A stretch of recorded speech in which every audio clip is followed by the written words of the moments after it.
ছাত্ৰ ছাত্ৰীসকল, আজি মই তোমালোকৰ পঞ্চম শ্ৰেণীৰ অংকুৰণ পাঠ্যপুথিৰ ১ নং পাঠত থকা অসম আমাৰ ৰূপহী নামৰ এই গীতটিৰ ক্ৰিয়াকলাপসমূহক সমাধান কৰি দিম। গতিকে ভিডিঅ'টো শেষলৈকে চাই যাবা আৰু এতিয়ালৈকে যদিহে চেনেলটো ছাবস্ক্ৰাইব কৰি লোৱা নাই কৰি লোৱা, কাৰণ তোমালোকৰ এনেধৰণৰ ভিডিঅ'বোৰ ইয়াতে পাই থাকিবা। এই অসম আমাৰ ৰূপহী নামৰ গীতটিৰ গীতিকাৰজন হ'ল ডক্টৰ ভূপেন হাজৰিকা। এবাৰ আহিছোঁ ক্ৰিয়াকলাপবোৰৰ মাজলৈ। ক, পাঠভিত্তিক ক্ৰিয়া। প্ৰথম ক্ৰিয়াকলাপটো দিয়া আছে যে গীতটি শুদ্ধ আৰু স্পষ্ট উচ্চাৰণেৰে পঢ়া আৰু আবৃত্তি কৰা। তো তোমালোকে গীতটি শুদ্ধ আৰু স্পষ্টভাৱে উচ্চাৰণ কৰি পঢ়িবা আৰু আবৃত্তি কৰিবা। তাৰ পাছৰ ক্ৰিয়াকলাপটো দিয়া আছে যে গীতটি একক আৰু দলীয়ভাৱে সমবেত সংগীত হিচাপে গোৱা। তাৰ পাছৰ ক্ৰিয়াকলাপটো দিয়া আছে যে উত্তৰ দিয়া। ক, ডক্টৰ ভূপেন হাজৰিকাই আই বুলি কাক সম্বোধন কৰিছে? ইয়াৰ উত্তৰত তোমালোকে লিখিবা যে ডক্টৰ ভূপেন হাজৰিকাই আই বুলি অসম দেশক সম্বোধন কৰিছে। ঠিক তেনেদৰে খ প্ৰশ্নটো দিয়া আছিল যে ডক্টৰ ভূপেন হাজৰিকাই মাঘ মাহত কি আদৰাৰ কথা কৈছে? ইয়াৰ উত্তৰত তোমালোকে লিখিবা যে ডক্টৰ ভূপেন হাজৰিকাই মাঘ মাহত লক্ষ্মী আদৰাৰ কথা কৈছে। গ প্ৰশ্নটোত দিয়া আছিল শৰৎ নিশাই আইৰ কেশ কিহেৰে সজায়? ইয়াৰ উত্তৰত তোমালোকে লিখিবা শৰৎ নিশাই আইৰ কেশ তৰাৰে সজায়। তাৰ পাছৰ প্ৰশ্নটো সুধিছিলে যে পাহাৰ ভৈয়ামৰ মিলন সেতু কিহে গঢ়ে? ইয়াৰ উত্তৰত তোমালোকে লিখিবা পাহাৰ ভৈয়ামৰ মিলন সেতু ৰামধেনুৰ দৰে ভাষাৰ মৰমবোৰে গঢ়ে। ঠিক তেনেদৰে উঙৰ প্ৰশ্নটো দিয়া আছিল ডক্টৰ ভূপেন হাজৰিকাই ক'ত মৃত্যুবৰণ কৰিবলৈ ইচ্ছা প্ৰকাশ কৰিছে? ইয়াৰ উত্তৰত তোমালোকে লিখিবা যে ডক্টৰ ভূপেন হাজৰিকাই অসম দেশতেই মৃত্যুবৰণ কৰিবলৈ ইচ্ছা প্ৰকাশ কৰিছে। প্ৰথম ছ প্ৰশ্নটো দিয়া আছিল যে এই গীতটিত গীতিকাৰ ডক্টৰ ভূপেন হাজৰিকাই সূৰ্য উঠা দেশ মানে কোনখন দেশক বুজাইছে? ইয়াৰ উত্তৰত তোমালোকে লিখিবা এই গীতটিত গীতিকাৰ ডক্টৰ ভূপেন হাজৰিকাই সূৰ্য উঠা দেশ মানে অসম দেশক বুজাইছে। দ্বিতীয় ছ প্ৰশ্নটোত দিয়া আছিল যে গীতিকাৰ ডক্টৰ ভূপেন হাজৰিকাই গোটেই জীৱন বিচাৰিলেও অসমৰ দৰে আন ক'তো কি নোপোৱাৰ কথা কৈছে? ইয়াৰ উত্তৰ তোমালোকে লিখিবা গীতিকাৰ ডক্টৰ ভূপেন হাজৰিকাই গোটেই জীৱন বিচাৰিলেও অসমৰ দৰে ইমান ৰসাল মাটি নোপোৱাৰ কথা কৈছে।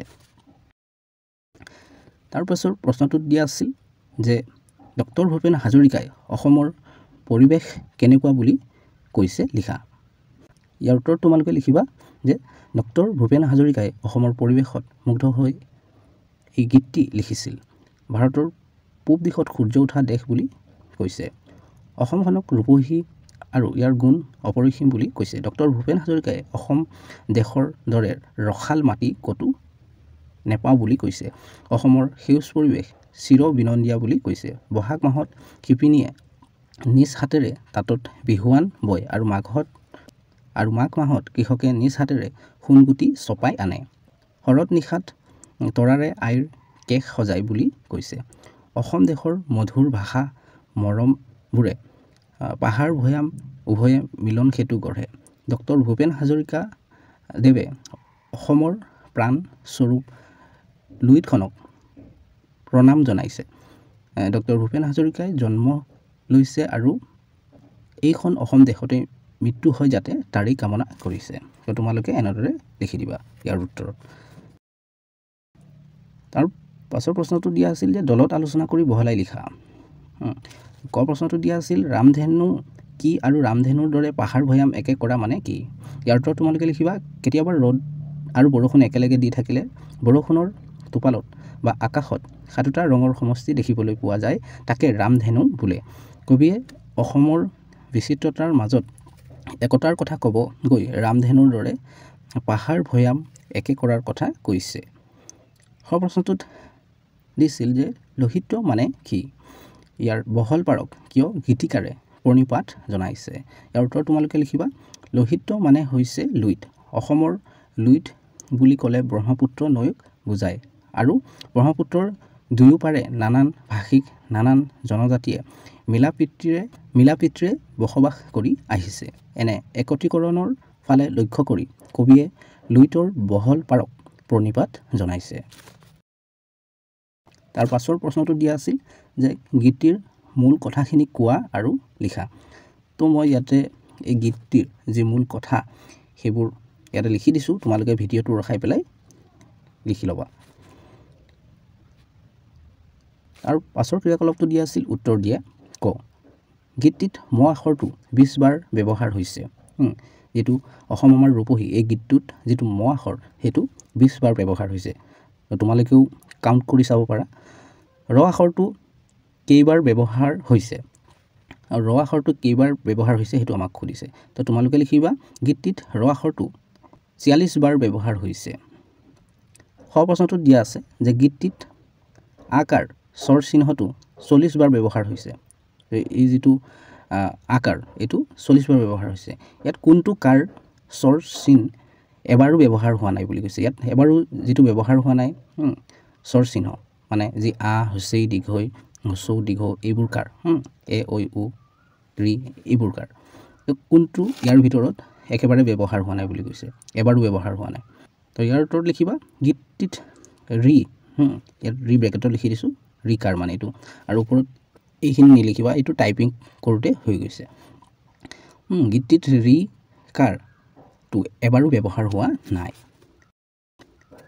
আৰু পাছৰ প্ৰশ্নটোত দিয়া আছে যে গীতটিত থকা ৰ আৰু ৰে শেষ হোৱা শব্দবোৰ লিখা ইয়াত আমি ৰ ৰে শেষ হোৱা শব্দবোৰ লিখিব লাগে ৰ ৰে শেষ হোৱা তো আমাৰ এটো আগৰ পৰাই লিখা আছে ঠিক তেনেদৰে এটো হ'ব দেশৰ তোমাৰ দিশৰ সোণৰ চিৰ ভাষাৰ মধুৰ পাহাৰ ৰূপৰ ঘূৰে তৰাৰে আমাৰে হাতেৰে আইৰে আদৰে দৰে ভাৰতৰে লোহিতৰে মৰমবোৰে তো ইয়াত ৰে শেষ হোৱা শব্দবোৰ তো তোমালোকে ভিডিওটো ৰখাই পেলাই তোমালোকৰ যি কিতাপ তাতে কাট পেন্সিলেৰে পুৰাই ল'ব পাৰা নহলে তোমালোকে বহিটো লিখি ল'ব পাৰা তাৰ পাছৰ ক্ৰিয়াকলাপটো দিয়া আছিল গীতটিৰ পৰা কাৰ স্বৰ চিন যোগ হৈ ৰূপৰ পৰিৱৰ্তন ঘটা আখৰবোৰ বিচাৰি উলিয়াই লিখা আমি গীতটিৰ পৰা আজি স্বৰ চিন কাৰ ব্যৱহাৰ হৈছে মানে আকাৰ ইকাৰ হস্যইকাৰ এইবোৰ যি ব্যৱহাৰ হৈছে ব্যৱহাৰ হৈ বা যোগ হৈ ৰূপৰ যি পৰিৱৰ্তন হয় এটা আখৰৰ তো সেইবোৰ আখৰ আমি বিচাৰি উলিয়াব লাগে আৰু লিখিব লাগে আৰু সেইবোৰ কি কাৰ চিন যোগ হৈছে ভাঙি দেখুৱাব লাগে যেনে দৰে ইয়াতে লিখি দিছিল এটা ৰূপহীত এটো ৰেৰু এটো ৰদ দীঘইকাৰ ৰদ দীঘইকাৰ ব্যৱহাৰ হৈছে ঠিক তেনেদৰে মই ইয়াতে লিখি দিছো তো তোমালোকে ভিডিওটো ৰখাই পেলাই লিখি লবা তাৰ পাছৰ ক্ৰিয়াকলাপটো দিয়া আছে যে গীতটিত থকা যুক্তাক্ষৰযুক্ত শব্দবিলাকৰ যুক্তাক্ষৰবোৰ ভাঙি দেখুৱা গীতটিত যিবোৰ যুক্তাক্ষৰ আছে সেই শব্দবোৰক আমি ভাঙি দেখুৱাব লাগে আৰু সেইবোৰৰ প্ৰতিটোৰে দুটাকৈ নতুন শব্দ লিখা যেতিয়া আমি ভাঙিম ভাঙিটো দেখুৱামে তাৰ পাছত সেই শব্দবোৰৰ যিটো যুক্তাক্ষৰ তাৰে আৰু দুটা নতুন ওয়াৰ্ড বা শব্দ লিখিব দিছে যেনে বিনন্দিয়া এটো গীতটিত আমি পাইছো গীতটি পঢ়োতে তো ইয়াৰ যুক্তাক্ষৰটো হ'ল নদেন্দ্ৰ ন যোগ দ ঠিক তেনেদৰে নদেন্দ্ৰ থকা শব্দবোৰ হ'ল আনন্দ সুন্দৰ তেনেদৰে গীতটোত আমি পূৰ্বটো পাওঁ তেনেকৈ সূৰ্যটো পাওঁ লোহিত্যটো পাওঁ পনিপাত পাওঁ জন্মটো পাওঁ ঠিক তেনেদৰে মই ইয়াতে ভাঙি দিছো আৰু নতুন নতুন শব্দবোৰ লিখি দিছো তো তোমালোকে ভিডিওটো ৰখাই পেলাই লিখি লবা তাৰ পাছৰ ক্ৰিয়াকলাপটো দিয়া আছে যে উদাহৰণত দেখুৱাৰ দৰে শব্দ গঠন কৰা ইয়াত কত উদাহৰণ দিছে যে ৰূপহী কাহি ইয়াত কপাহ দিয়া আছিল আমি লিখিম কপাহী চেনেহ দিয়া আছিল চেনেহী বাহ হলে বাহী খৰ উদাহৰণটো দিছে ৰখাল নুমাল তো ইয়াত দিয়া আছিল জীপ জীপাল তেজাল আৰু কুপটো আমি লিখিম কুপাল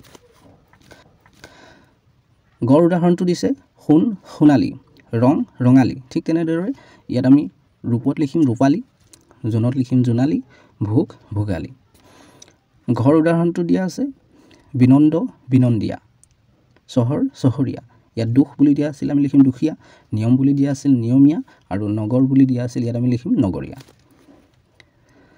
তাৰ পাছৰ ক্ৰিয়াকলাপটো দিয়া আছে যে দলগতভাৱে আলোচনা কৰি একে অৰ্থ প্ৰকাশ কৰা শব্দ লিখা একে অৰ্থ প্ৰকাশ কৰা শব্দবোৰক আমি সমাৰ্থক শব্দ বুলি কওঁ ইয়াৰ ব্ৰেকেটত দি দিছে ঠিক তেনেদৰে ইয়াৰ উদাহৰণ দিছে সূৰ্যক আমি বেলি বুলি কওঁ ৰবি বুলি কওঁ ভাস্কৰ বুলি কওঁ তপন ভানু অৰুণ দিবাকৰ ইয়াত পদুম ঘৰ আকাশ বায়ু পৃথিৱী তেনেকৈ দিয়া আছে পদুমক আমি পদ্ম বুলি ক'ম কমল পংকজ ঘৰক আমি গৃহ বুলি কওঁ ভৱন বুলি কওঁ আলয় বুলি কওঁ আৱাস বুলি কওঁ আকাশক আমি স্বৰ্গ বুলি ক'ব পাৰোঁ গগন বুলি ক'ব পাৰোঁ ঠিক তেনেদৰে ইয়াতে লিখি দিছোঁ তোমালোকে ভিডিঅ'টো ৰখাই পেলাই লিখি লোৱা তাৰ পাছৰ ক্ৰিয়াকলাপটো দিয়া আছে যে তলৰ শব্দবোৰৰ বিপৰীত অৰ্থ প্ৰকাশক শব্দবোৰ গীতটিত আছে তাৰ পৰা বিচাৰি উলিয়াই লিখা গীতটিত আমি পামেই এই তলত যিবোৰ ৱৰ্ড দিয়া আছিলে বা শব্দ দিয়া আছিলে ইয়াত খালী ৰখা আছিলে মই ইয়াতে লিখি দিছোঁ তো ইয়াৰ বিপৰীত শব্দবোৰ আমি এই গীতটোতে পাম যেনেকৈ আৰম্ভণি শেষ ইয়াতে লিখি দিয়া আছিল ঠিক তেনেদৰে বিচ্ছেদ তোমালোকে লিখিবা মিলন নিৰস ৰসাল ঠেক বহল অনাদৰ আদৰ দিৱস ৰাতি পশ্চিম পূব তাৰ পাছৰ ক্ৰিয়াকলাপটো দিয়া আছিল তলৰ অংশ দুটা আঁচ টানি মিলোৱা তো মই ইয়াতে মিলাই দিছোঁ যি চিত্ৰ আঁকে তাক আমি চিত্ৰকাৰ বুলি কওঁ যি ৰসেৰে পৰিপূৰ্ণ যাৰ ৰস বহুত আছে মানে ৰসৰে ভৰি আছে তো তাক আমি ক'ম ৰসাল যি সোণৰ নিচিনা বৰণৰ তাক আমি ক'ম সোণালী যি গীত লিখে তেখেত হ'ব গীতিকাৰ